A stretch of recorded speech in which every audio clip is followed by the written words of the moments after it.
At 5 o'clock on a September afternoon, Ronald Torbay was making preparations for his third murder. He was being very careful. He realized that murdering people becomes more dangerous if you do it often. He was in the bathroom of the house that he had recently rented. For a moment, he paused to look in the mirror.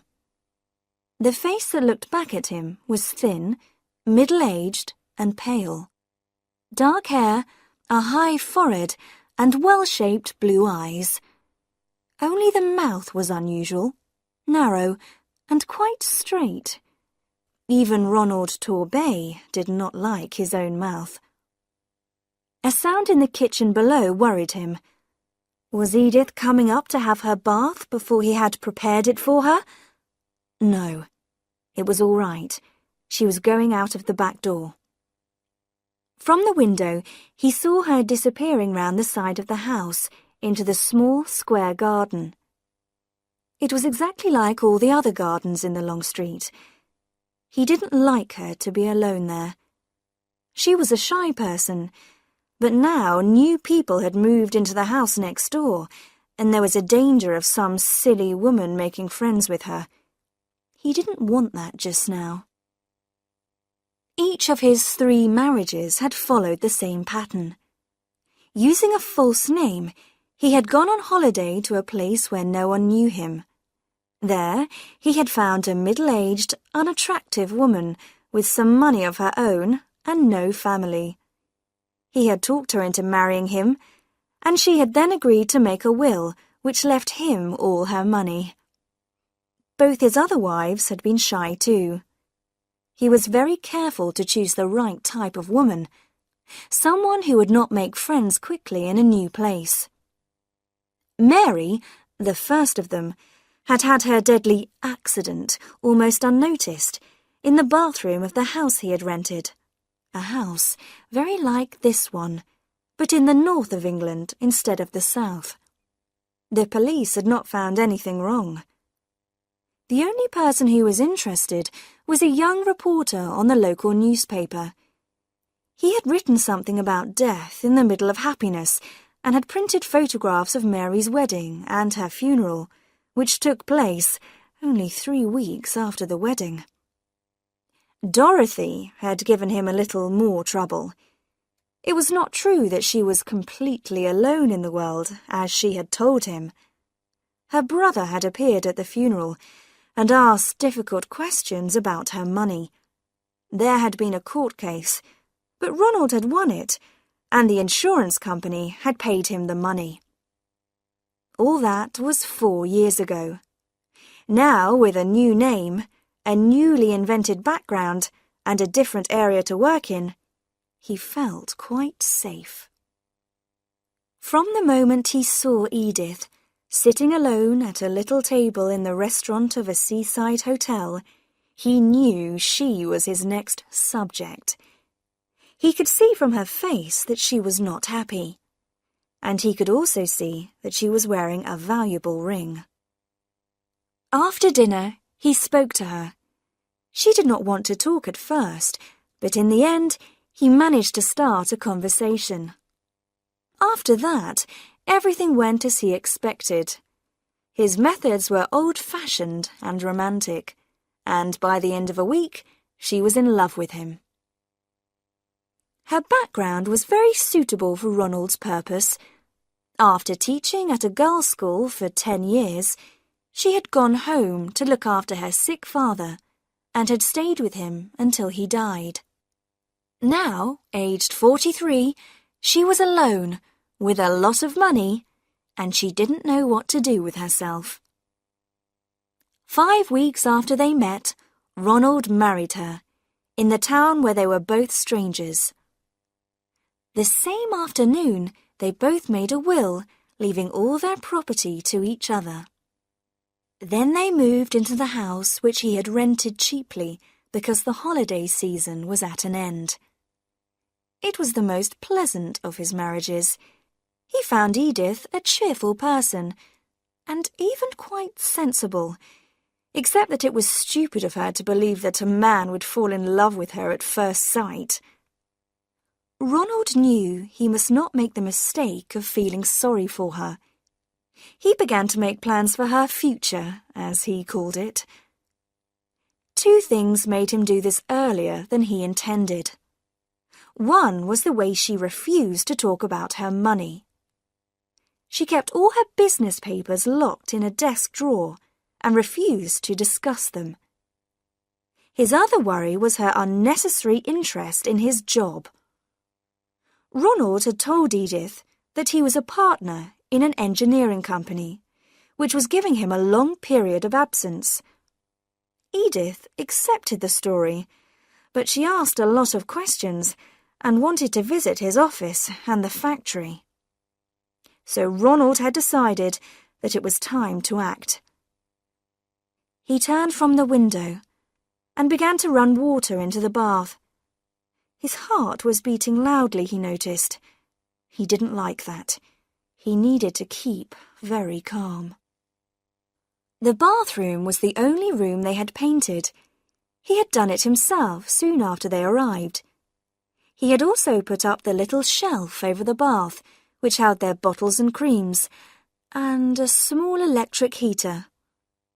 It was a cheap one, with 2 bars, and it was white, like the walls, and not too noticeable. There was no electric point in the bathroom, but he was able to connect the heater to a point just outside the door. He turned on the heater now and watched the bars become red and hot. Then he went out of the room. The controls for all the electricity in the house were inside a cupboard at the top of the stairs. Ronald opened the door carefully and pulled up the handle which turned off the electricity. He had a cloth over his hand so that he would not leave fingerprints. Back in the bathroom, the bars of the heater were turning black again. Still using the cloth, he lifted the heater from the shelf and put it into the bath water at the bottom end of the bath. Of course, you could still see it. It looked as if it had fallen off the shelf by accident. Edith was coming back from the garden. He could hear her moving something outside the kitchen door. He pulled a small plastic bottle out of his pocket and began to read again the directions on the back. A small sound behind him made him turn suddenly. There was Edith's head, only 2 meters away, appearing above the flat roof of the kitchen which was below the bathroom window. She was clearing the dead leaves from the edge of the roof. She must be standing on the ladder which was kept outside the kitchen door. He stayed calm. "What are you doing there, dear?" Edith was so surprised that she nearly fell off the ladder. "Oh, you frightened me. I thought I'd just do this little job before I came to get ready." "But I'm preparing your beauty bath for you." "It's kind of you to take all this trouble, Ronald." "Not at all. I'm taking you out tonight, and I want you to look as nice as, possible." "Hurry up, dear. The bubbles don't last very long, and like all these beauty treatments, this one's expensive. Go and undress now and come straight here." "Very well, dear." She began to climb down the ladder. Ronald opened the little bottle and poured the liquid into the bath. He turned on the water again, and in a moment the bath was full of bubbles, smelling strongly of roses. They covered the little heater completely. They even covered the sides of the bath. Edith was at the door. "Oh, Ronald, it's all over everything, even on the floor." "That doesn't matter. You get in quickly before it loses its strength. I'll go and change now. Get straight in and lie down. It will give your skin a bit of colour." He went out and paused, listening. She locked the door, as he expected. He walked slowly to the electricity box and forced himself to wait another minute. "How is it?" he shouted. "I don't know yet. I've only just got into the bath. It smells nice." His hand, covered with the cloth, was on the controls. 1, 2, 3, he said, and pulled the handle down. A small explosion from the electric point behind him told him that the electricity had gone off. Then, everything was silent. After a time, he went and knocked on the bathroom door. "Edith?" There was no answer, no sound, nothing. Now he had to prepare the second stage. As he knew well, this was the difficult bit. The discovery of the body must be made, but not too soon. He had made that mistake with Dorothy's accident, and the police had asked him why he had got worried so soon. This time, he decided to wait half an hour before he began to knock loudly on the bathroom door, then to shout for a neighbour, and finally to force the lock. There was something he wanted to do now. Edith's leather writing case, which contained all her private papers, was in the drawer where she kept her blouses. He had discovered it some time ago, but he had not forced the lock open because that would frighten her. Now there was nothing to stop him. He went softly into the bedroom and opened the drawer. The case was there.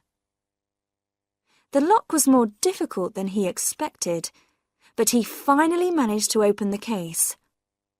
Inside, there were some financial documents, 1 or 2 thick envelopes, and on top of these, her post office savings book. He opened it with shaking fingers and began reading the figures. £17,000, £18,600, £21,940. He turned over a page, and his heart jumped wildly. On the 4th of September, she had taken almost all the money out of her savings account. Perhaps it was here, in these thick envelopes. He opened one of them. Papers, letters, documents fell on the floor. Suddenly, he saw an envelope with his own name on it, in Edith's writing. He pulled it open and saw in surprise that the date on the letter was only 2 days ago. Dear Ronald, if you ever read this, I am afraid it will be a terrible shock to you. I hoped it would not be necessary to write it, but now your behaviour has forced me to face some very unpleasant possibilities. Did you not realise, Ronald, that any middle-aged woman who has been rushed into marriage to a stranger will ask herself about her husband's reason for marrying her? At first, I thought I was in love with you. But when you asked me to make my will on our wedding day, I began to worry. And then, when you started making changes to the bathroom in this house, I decided to act quickly. So I went to the police. Have you noticed that the people who have moved into the house next door have never spoken to you? Well, they are not a husband and wife, but a police inspector and a policewoman. The policewoman showed me 2 pieces from old newspapers, both about women who had died from accidents in their baths soon after their marriages. Both pieces included a photograph of the husband at the funeral. They were not very clear, but I was able to recognize you. So, I realized that it was my duty to agree to do what the inspector asked me to do. The police have been looking for the man since the photographs were given to them by your second wife's brother. The inspector said the police needed to be sure that you were guilty. You must be given the opportunity to try the crime again. That's why I am forcing myself to be brave and to play my part. I want to tell you something, Ronald. If one day you lose me, out of the bathroom, I mean, you will find that I have gone out over the kitchen roof and am sitting in the kitchen next door. I was stupid to marry you, but not quite as stupid as you thought. Yours, Edith. Ronald's mouth was uglier than ever when he finished reading the letter. The house was still quiet. But in the silence, he heard the back door open suddenly, and heavy footsteps rushed up the stairs towards him.